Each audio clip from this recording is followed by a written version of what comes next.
เหมียวเหมียวรุ่นใหญ่เหมียวรุ่นใหญ่อยู่ในบ้านหลังเดิมเดี๋ยวคุณครูเช็คก่อนกินอาหารเนี่ยเช็คชื่อก่อนลูกมีใครบ้าง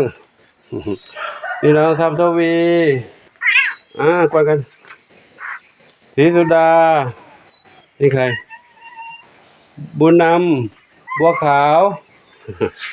หนุ่มหล่อดำขาวแม่สีทองเจียนตลาจามจุลี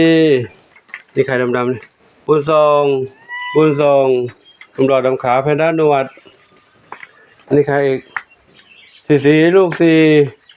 อันนี้ใครสีแว่นดำชอบปากกาอยู่นั่นชอบปากกา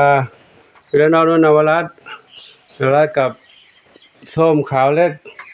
1 2 3 4 5 6 7 8 9 10 11 12 13 14 15อยู่บ้านหลังเดิม15เหมียวทำพร้อมเพียงก่อนค่อยกินอาหารด้วยนะมาแล้วเด็กเก่าต้องเข้าใจสิลูกมาแล้วเด็กเก่าต้องเข้าใจเนาะมาแล้วก็หลวงปู่จะบอกเขานะว่าอยู่ด้วยกันห้ามทะเลาะกันเนาะอยู่ด้วยกันด้วยความรักด้วยความสามัคคีหลวงปู่จัดอาหารให้นักเรียนด้วยลูกนะมาเร็วมาเข้าแถวก่อนลูกเร็วมาเข้าแถวก่อนมาเร็วมานี้มาเข้าแถวกันนี่ก่อนเร็วเราอยู่กับหลวงปู่มาหลายปีแล้วลูกเนาะต้องเข้าใจลูกนะถ้าเด็กใหม่ไม่เป็นไรใหม่หลวงปู่อนุโลมให้ได้เนาะเด็กเก่าต้องเข้าใจลูกนะ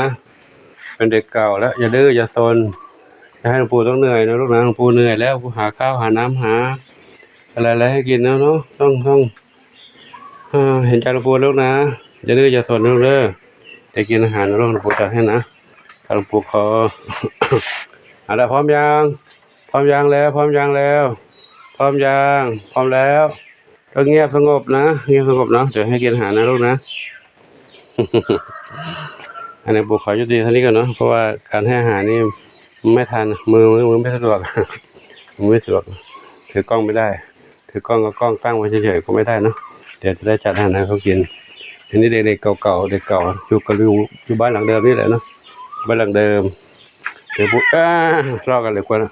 เดี๋ยวดูบ้านหลังเดิมเหมียวกับปู่คุยช้าคุยนานจึงไปแล้วเหมียวนี่แล้ว คุยนานเดี๋ยวปู่ถ่ายไว้ให้ดูทั้งนี้ก่อนเด็กๆนอนตรงนี้กันที่นี่นอนที่เดิมกันที่เขาเคยนอนเนาะพื้นที่อาจจะแคบแต่เหมียวว่าถ้า อยู่ด้วยความรักก็อยู่ด้วยกันได้เนาะใครเข้าห้องน้ำไม่ได้เก็บเลยเนี่ยเข้าห้องน้ำเยอะเลยหลวงปู่เก็บอีกแล้วหลวงปู่เก็บใช่ไหมลูกไม่เป็นไรหลวงปู่เก็บได้น้ำท่ากินนะลูกนะหลวงปู่จะท่ากินข้าวเสร็จแล้วเดี๋ยวปู่ไปเก็บถ้วยชามล้างให้เนาะ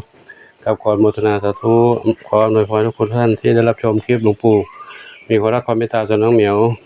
จงพบความสุขความเจริญมีความสุขกายสุขใจปรารถนาที่ใดก็ได้ทุกความมุ่งมั่นปรารถนาทั่วกันทุกคนทุกท่านเทินครับก็ขอยุติไว้ที่นี้เนาะถ้าหากว่าห้องครับ ไม่สะอาดบ้างก็ต้องขออภัยเนาะเพราะว่าการเลี้ยงดูน้องเหมียวหลายเหมียวทะเลาะกันบ้างแย่งกันบ้างหาเธอบ้างปู่อยู่คนเดียวทำตรงนู้นบ้างทำตรงนี้บ้างนะน้องเหมียวอะไรก็อาจจะทำไม่เรียบร้อยต้องขออภัยกับผู้ชมที่รับชมนะว่าอะไรเลี้ยงแมวยังไงไม่สะอาดเลยนะก็ทำทุกอย่างแล้วแหละ แต่บางครั้งมันก็ต้องมีสกปรกบ้างนะก็ขออนุโมทนาสาธุกันทุกท่านเนาะขออวยพรทุกท่านโชคดีมีความสุขทุกการทุกคนทุกท่านสาธุ